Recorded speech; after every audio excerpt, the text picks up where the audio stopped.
Welcome back everyone to the complete free Flutter course presented by yours truly, Ovidis Mazurum.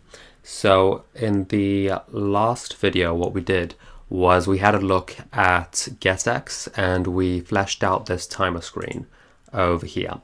Currently however we only have the play button here, and when we actually want to start it, well, we can't actually set that time. It just has a default value which it uses, which we hard coded, and then that's it. So what we're going to do in this video is let me just refresh this. We're going to give ourselves the ability to actually set our own time. And then in the following video, we'll work on those other buttons such as reset, pause, and compare and contrast the different ways we have to do that with provider versus getx. And afterwards, well, we'll see how we're getting along.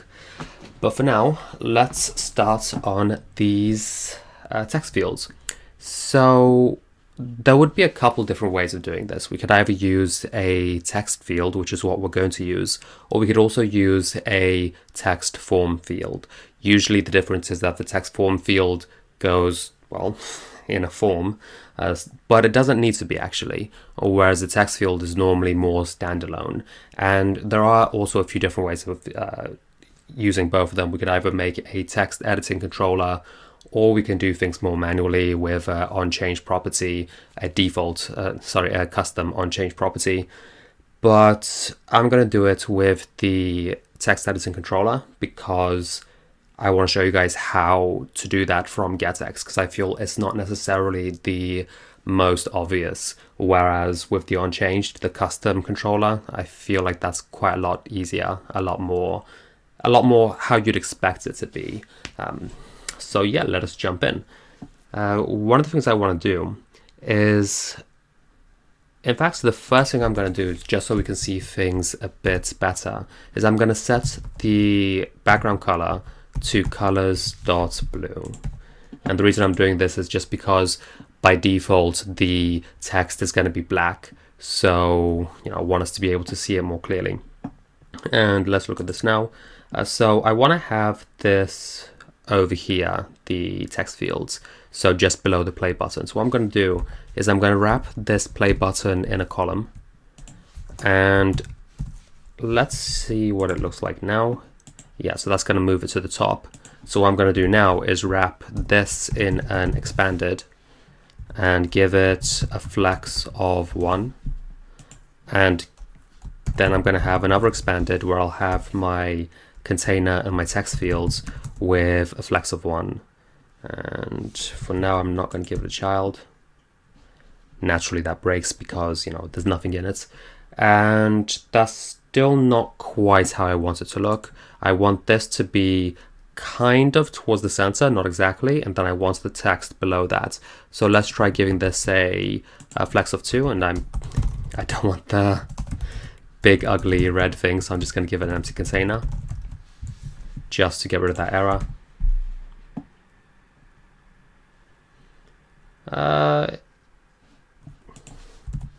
Did I not save it?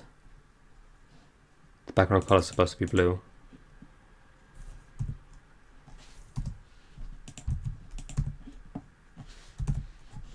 I'm on the wrong screen. It's going back to my timer. So this is a bit better. What I want to do now is I'm actually going to wrap my play button in a container just because I want to have access to the alignment property. And now that I have this, I'm going to give it an alignment of alignment.bottom center and try that.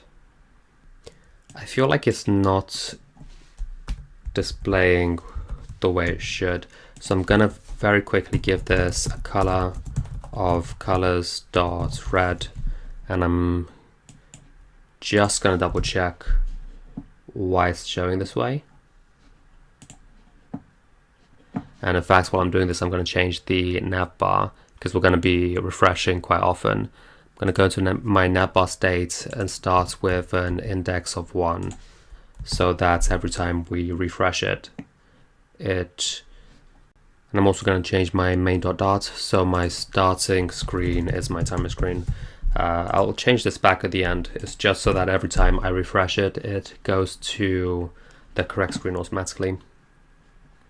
So back to my timer screen. Here I have my expanded flex container.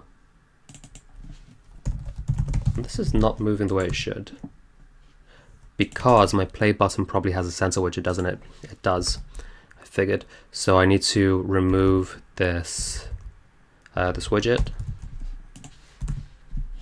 and now I should move my play button to the... I have too many things open. Let me close some of these. I don't need them anymore. Back into my timer screen. So now I can put it on bottom center. So that's why it wasn't doing the alignment the way I wanted it to. I was a bit confused for a while. So I think that's going to be fine. And then I'm going to have the text field over here. So what I'm going to do is I'm going to give this a row. And this is going to have, and that's going to be the child. And it's going to have an alignment of alignment.topCenter. So I'm going to want it to be right up against the play button, and we can mess around with giving it different padding or that kind of stuff afterwards once we actually see it written. And the reason I'm doing a row over here is because, well, let me show you guys what it would look like by default. If I did a text field, and excuse the plane going past, it would by default take the entire space over here, and you can see it has a black line. And when I select it, that black line underneath will turn into a white line. So what I want instead is to have the minutes on this side, and with 2 dots between them, and the seconds on this side. I want them to be quite small so the user can see quite easily exactly what they're doing, can see that we're not asking for any really big number, right? So it's more evident what it's doing just by looking at it.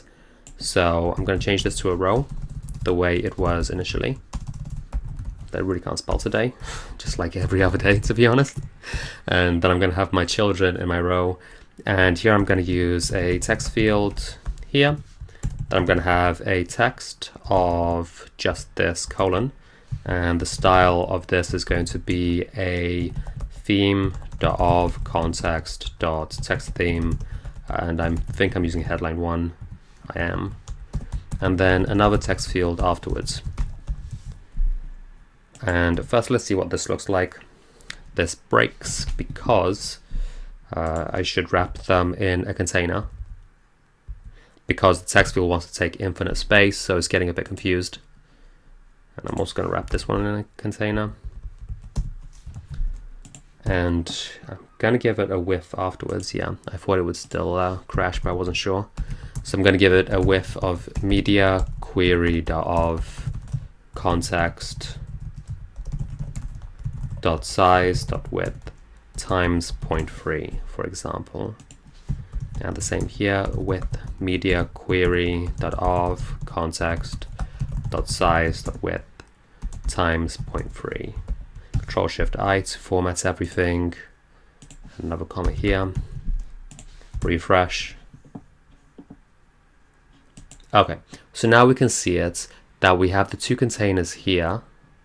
So we have the container here with the 2 text fields on either side like this. And obviously we want this to be the center. So my row can have a main axis alignment of main axis alignment.center like this. And the formatting here, it will not look the way I want it to look. You know, the text is not very good. And especially when I give it the black background like I had before, that's not going to look good. I also want to have the numbers to come up by default, and then there's a lot of other things I need to change. For example, actually make the numbers do something, right? So let's start doing that. We're going to go into our text fields, if I can find them here, and the first thing I'm going to do is give it a style. The style is going to be our regular one, so theme.of context.textTheme and this was headline 1 here, and I'm actually just going to copy paste this exactly and give it to my text field here as well. So already by doing this, you're going to see it looks a lot better. On this one, I want it to be right up against the colon here. So what I'm going to do is give it an text align of text align dot end, like this. So now this is up against this, and this is, you know, up against the other side. For the seconds, it doesn't make sense to select such a big number, does it? That looks a bit weird. So what I'm going to do, I forget the exact, it's max lines or max width, something like that. I can't remember exactly. Max length, there we go, of 2. So by doing that, now it's not letting me do it. You know, it's giving me the red because I had a lot more previously. But now if I do 35, it's not going to accept anything else. You know, I keep clicking, it's not accepting it, which is exactly the behavior I want. Whereas on the minutes, so I don't actually want my timer to have hours. I could if I wanted to, but you know, I don't feel like it's necessary. So I'm just going to leave like this. If you disagree with me, that would actually be a really great exercise for you to try doing after this video, to actually incorporate the hours on the other side of the minutes, you know, on this side, and to make it all work. So that might be a good thing to do if you guys are interested. But for now, I'm going to do this one. So I'm going to give it a max length, and I'm going to give it a max length of 3 because I don't have that hour. So I want people to select, you know, so they can go over 60. They can have an hour in the minutes, if that makes sense. I'm sure it does. So there's that. And now when I refresh it, so this one is also going to have a limit. You know, it was supposed to have a limit. I didn't save my file. I have a really bad habit of not saving my file and then wondering why my changes are not actually going through. But now if I do it, you can see 250 and it doesn't go beyond that. So if I wanted 2 hours, that's 120. And then for my seconds, as before, 00, or it could be 25. It can't be over 60 though, or it can't be over 99 to be exact. But yeah, that's what we have for now. I can also give it a keyboard type, and keyboard type actually takes a text input type. So I know, at least for myself, my instinct when seeing keyboard type would be to try this keyboard type, but that's not the one we're using. Instead, we're using text input type, and I can choose, and I have a few different ones to select from, but I'm going to choose .number. And the same thing on my other one, keyboard type of text input type .number, like this. So refresh this. And now we can see when we refresh it, when I click here, it gives me that nice keyboard, the number keyboard by default, rather than the other one that came up previously. So it's even more obvious what we're doing. On top of this, we could also do verification inside the state wherever I control this stuff. Because for example, right now, if I did use my physical keyboard on my laptop, I can still put those actual letters in, which is not what I want. But for now in this app, I'm not going to go through all the different verification and so on and so forth, because this module's focus is still supposed to be on state, not the text fields. But we'll do that kind of stuff in the next module or the one after that. There'll be plenty of time to go into more detail into all these things. But there's that. So let's see what it looks like now. It looks okay. Maybe this is a bit too wide, I think. So maybe instead of 0.3, I can choose 0.25. I'd be hesitant to make it any smaller, simply because different devices could have different logical pixels, different size. So I think even though currently this is still twice the size that it needs to be, I think it's okay. And the other thing is, now when we look at this, because of the way the text field sits and the way the text field versus regular text fits, this colon is not in the correct place anymore. So I'm going to wrap my text here in a padding widget and give this padding of const edge insets dot only, and I'm going to give it a bottom of, let's try 20 first and see how it goes. So if I use 20 here, maybe still a bit too low. Let's try 25, save, reload. Yeah, so this is good. I actually feel like the seconds are a bit too close to the colon as well. So I'm going to give this container a quick padding of const edge insets dot only, and this will be on the left. Let's just give it 5 because I don't think it needs a lot of space. I was hoping to still see it. What do you guys think? Is that okay? Should I give it a bit more? Let's try 10. And since we're doing that, I actually want to give it the same thing on the other side, or maybe a little bit less. We'll see. Padding const edge insets dot only, and this one's going to be on the right. And let's try 5 because I don't think this one needed the space as much as the other one. So let's see.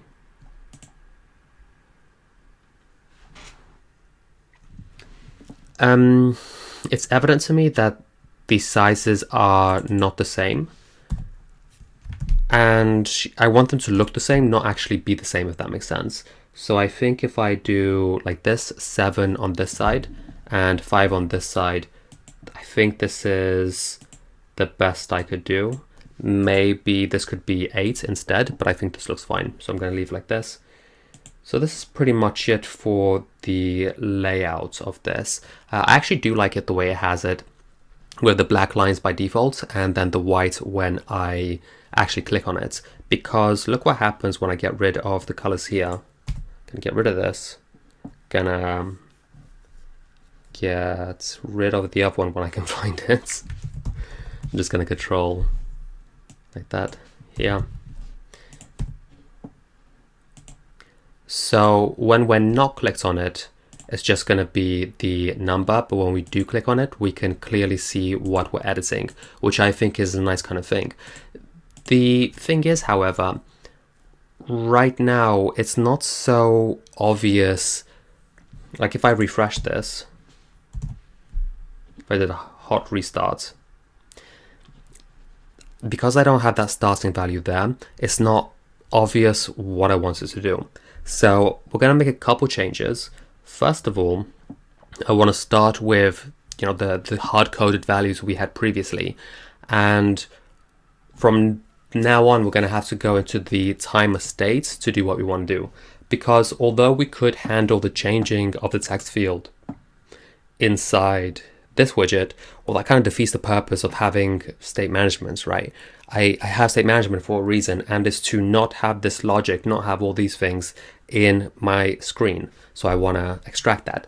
And as I mentioned, there are a few different ways of doing it. What we could do is have an onChange property, and it wasn't recognizing it because I can't spell.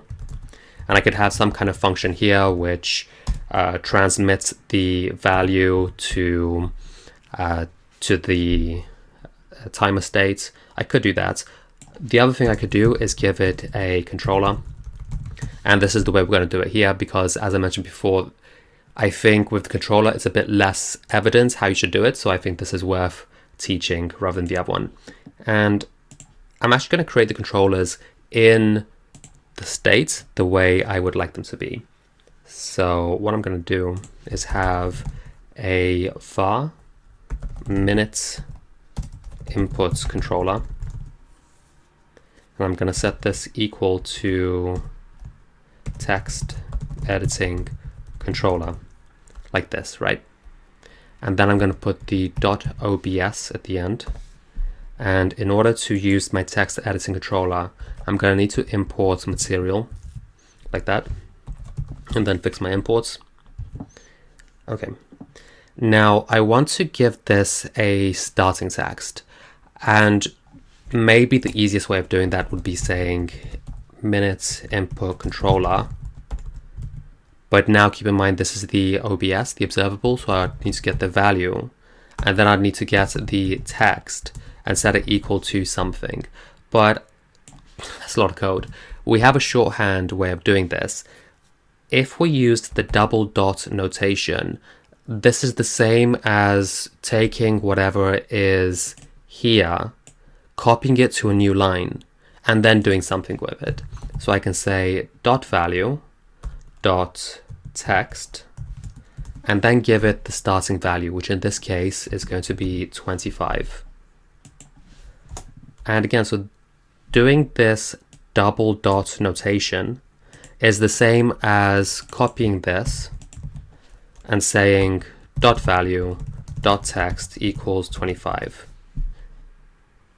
And then we're going to do the same thing with var second input controller and say TextEditingController .obs dot value dot text equals, and the default can be 00 like that. And because we're doing that, that means now we can get rid of starting minutes and starting seconds. I don't need this anymore. And of course that's going to give me an error lower down here because we're no longer using starting minutes. So instead what we're going to do is use, so I need the value inside here. So this is why it can be a tiny bit complex, because keep in mind this is an observable of a controller.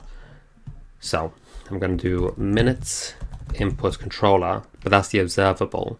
To get the, I'm just going to get rid of that. To get the actual controller, I need to do dot value, but then I still need to get the text inside of it.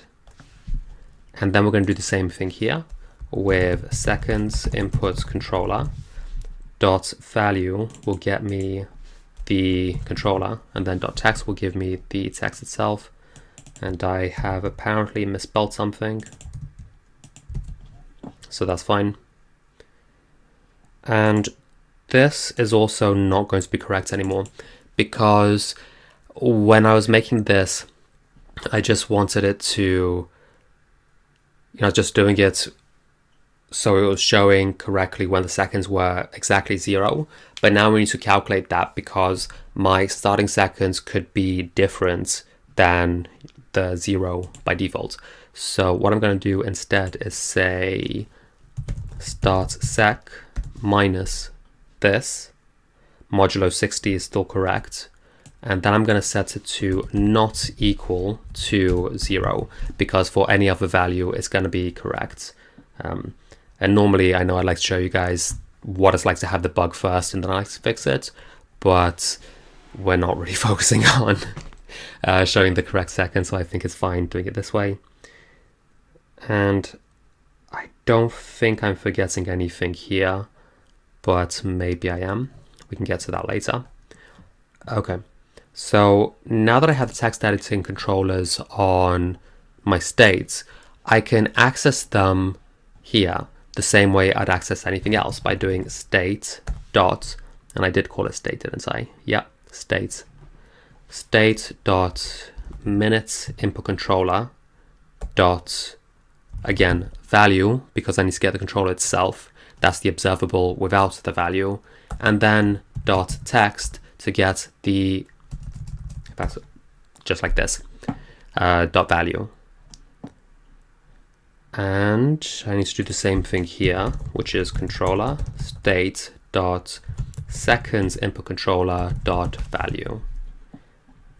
And let's see what happens when I refresh it now. When I restart it, it's going to start with those default values, which I have over here. However, when I see it like this, it's not so obvious to me that this is something that I can change or something that I want to change. So one thing I personally would do in this situation is to make this a darker color. So here where I have the style, theme.of_context.texttheme.headline1, I can do dot dot copy with.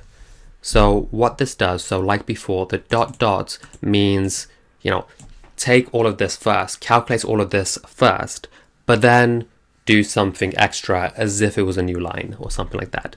And the dot dot notation especially is very useful in something like this, because I couldn't actually do it as 2 lines in style. I'd need to do it, up here first, and then, a lot of different stuff.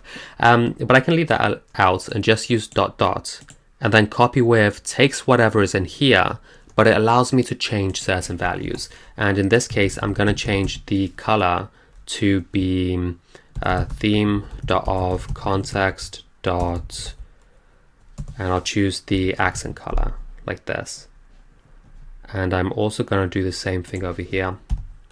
Dot dot copy with, and I'm going to give this a color, same as before, theme.of context dot accent color.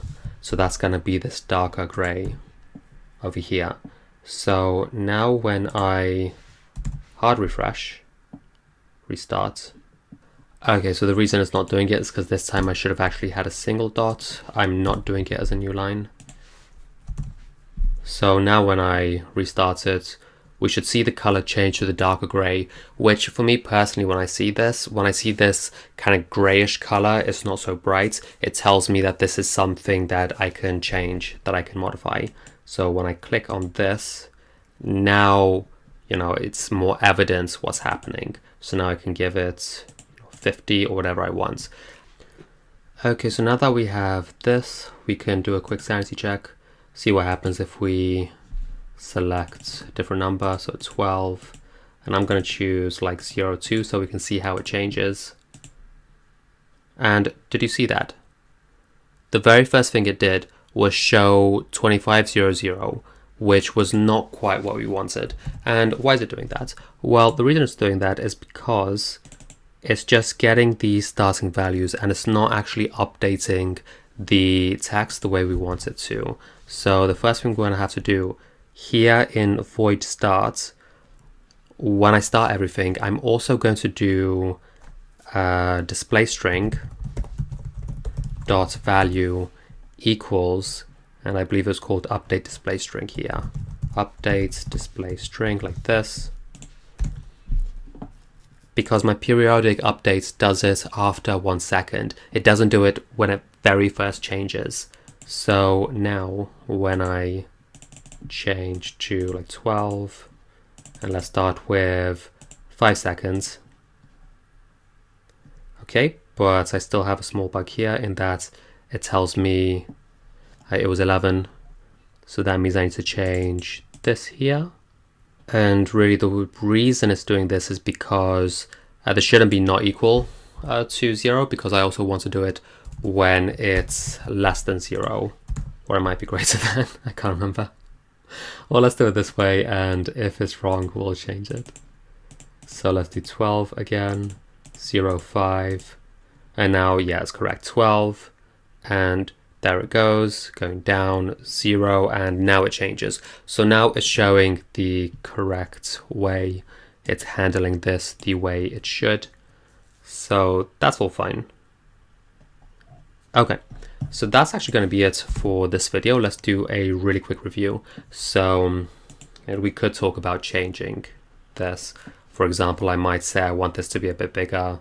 I might want a bit more padding, but I'm not going to do it right now. We'll leave that to the future.